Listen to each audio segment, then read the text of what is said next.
From the Xavier University Television Studio, this is Xavier News. Your campus, your region, your world.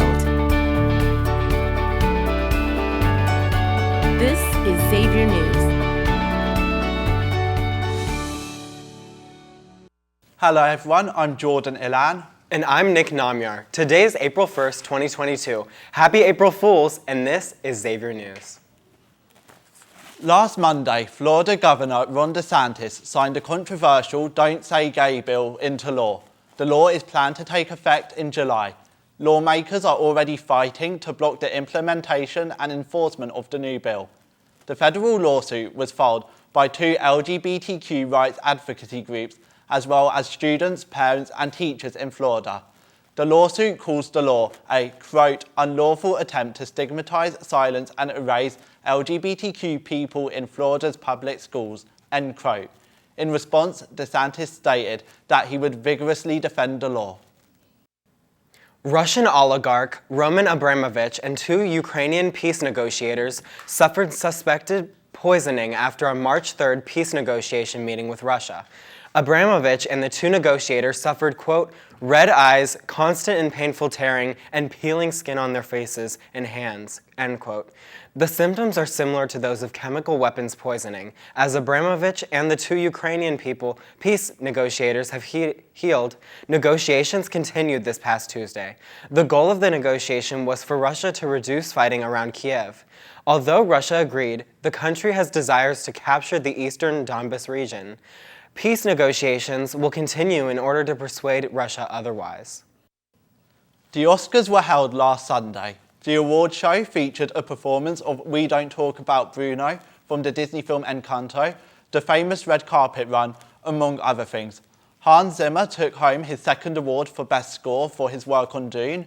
Dune also won awards for Best Editing, Best Production Design, Best Sound and Best Visual Effects.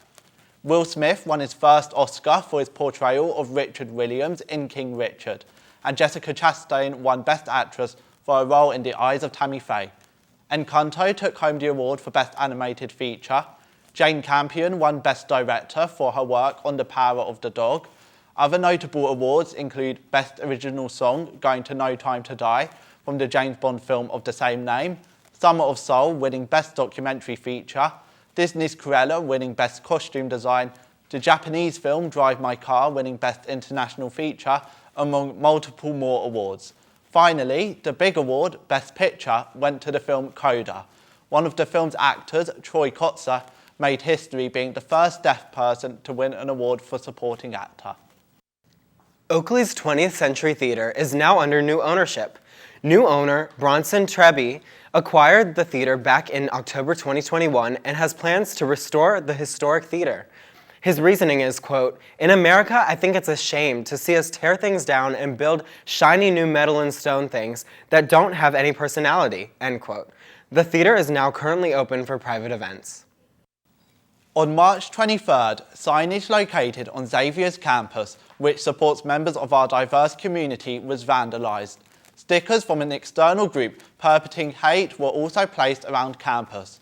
This is the third time an incident like this has occurred. The stickers were immediately taken down and signage that supports the diverse community was replaced. In response, Xavier's president, Colleen Hanich, will be hosting a student diversity town hall, along with SGA and the vice president of institutional diversity and inclusion, Ivy Banks. The town hall will be held on April 12 at 3 p.m. and invitations will be sent by email. Last Friday, a shooting took place in the parking lot of the Kroger in Hyde Park Plaza. The shooting involved two people, although it is unclear if shots were fired by the second person or not. The confirmed shooter was seen fleeing the scene in a gray Chevy four-door vehicle. This is the second act of gun violence to happen in the area recently, following the Target shooting update reported last week. Microsoft and the development company Epic Games have recently become the single largest donor towards humanitarian relief in the Russian invasion of Ukraine. This is through Epic's largest game, Fortnite. Epic has pledged that from March 20th through April 3rd, all proceeds from real money purchases from Fortnite will be donated to 4 humanitarian organisations operating in Ukraine: Direct Relief, UNICEF, the UN World and Food Programme, and the UN Refugee Agency. As of March 28th, EPIC has raised over $70 million in proceeds for humanitarian relief, beating many other companies' donations. The pledge will still run until April the 3rd. Recently, artist Doja Cat has been deciding on whether or not she is quitting music. It all started last week when Paraguay's Asunciónico festival was canceled due to flooding. Upset fans started calling out Doja Cat for not acknowledging the canceled set, and she even claimed she was quitting in a series of tweets. She later apologized for the tweet, saying, quote, "Don't forget it, but don't take it to heart because it doesn't benefit you or anybody else," end quote. However, whenever radio station Mix 105.1 tweeted out speculating that maybe Doja Cat wasn't serious about quitting, she responded saying that she was.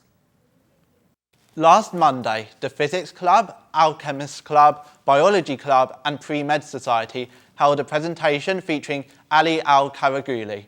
Ali is a PhD student in electrical engineering at Northeastern University who spoke to Xavier students about careers in STEM. Ali also talked about his insights, experiences, and his advice on career paths in STEM. Students who missed the presentation are encouraged to check out Ali's YouTube channel, where he posts videos about what it's like to be a PhD student. Last week, drummer Taylor Hawkins passed away at the age of 50. Hawkins is best known for his works with bands such as Coheed and Cambria, his own band, Taylor Hawkins and the Coattail Riders, and many more famously. The Foo Fighters released a statement saying, quote, "Our hearts go out to his wife, children, and family, and we ask that their privacy be treated with the utmost respect in this unimaginably difficult time," end quote. Many musicians have paid tribute to the late drummer, including Liam Gallagher of Oasis, Miley Cyrus, Elton John, and Wolfgang Van Halen. The 64th Annual Grammy Awards will take place this Sunday, April 3rd. Some of the artists predicted to win in the main categories are Olivia Rodrigo, Billie Eilish, Justin Bieber, Lady Gaga and Tony Bennett, and Doja Cat. Many of these artists will also be performing, and we are looking forward to hearing who will be the winners this year. After a 2-year break, The Late Late Show with James Corden revealed that the Carpool Karaoke series featuring some of pop culture's most well-known celebrities will return on April 6th with rapper Nicki Minaj, followed by artist Camila Cabello on April 18th. The last Carpool Karaoke was with K-pop group BTS on February 26, 2020, weeks before lockdown began. In science news, researchers have developed a method of detecting microplastics in human blood. The scientists found microparticles of 4 common plastics in blood samples from 17 out of 22 healthy adults. Further research could determine whether microplastics in the blood will impact health. That's all from the news desk. We'll be right back with Xavier's Sports Report.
Hello everyone, I'm Trevor Ray and welcome back to the Xavier Sports Report. Let's start with Xavier basketball. The men's basketball team just won the National Invitation Tournament last night against Texas A&M with a final score of 73-72. Xavier was down by 8 at halftime and it was back and forth the rest of the game. With 6 seconds left on the clock, Xavier had the ball and had to pass it inbounds. Colby Jones passed the ball to Jack Nungy. Nungy took a couple dribbles and hit a hook shot to give Xavier the lead with 3 seconds left. Texas A&M got the ball and ran down the court, put up a shot that bounced in and out. Our Musketeers were able to turn their season around and win the whole NIT. The last time the Musketeers won the NIT was 1958. What a great way to finish the season. Sticking with college basketball, we are down to the Final Four of the Men's Basketball Championship. The 2 games will be played tomorrow night. Villanova will face Kansas at 6 o'clock, and North Carolina will face Duke at 8:50. Moving over to the Reds, we are still in spring training, and so far the Reds have a 6-6 record. We are less than a week away from the first regular season game that will be played in Atlanta on April 7th. Tyler Malley will be the Reds' leadoff pitcher that day, and Hunter Green, the Reds' #1 prospect, who was a draft pick in 2017, will be making his MLB debut on April 10th against the Atlanta Braves. The Reds have also signed a couple new players for this season, first one being outfielder Tommy Pham from the San Diego Padres. The other signing was right-handed pitcher Hunter Strickland from the Milwaukee Brewers. Hopefully these guys can help the Reds have a successful season. The Reds play at 4:10 today against the Los Angeles Angels. Now let's move on to the Bengals. The biggest news for the Bengals is, according to Vice President of the Bengals, Katie Blackburn, the Bengals are looking to build an indoor practice facility. No further information has been given on when or where the facility will be. In other Bengals news, former Bengals wide receiver and famous McDonald's lover Chad Johnson tweeted that Joe Mixon will run for 1,500 yards next season. And if he doesn't, Johnson will stop eating McDonald's. Johnson made a similar bet last year when he was asked who was going to win the AFC North. Without hesitation, Johnson said the Bengals. When questioned whether he was thinking with his head or his heart, Johnson promised that if he was wrong, he would stop eating McDonald's. He was not wrong last year. Now we have to wait till the end of next season to find out whether Johnson will have to give up his beloved McDonald's. That's all for Xavier Sports. I'm Trevor Ray, and as always, let's go X.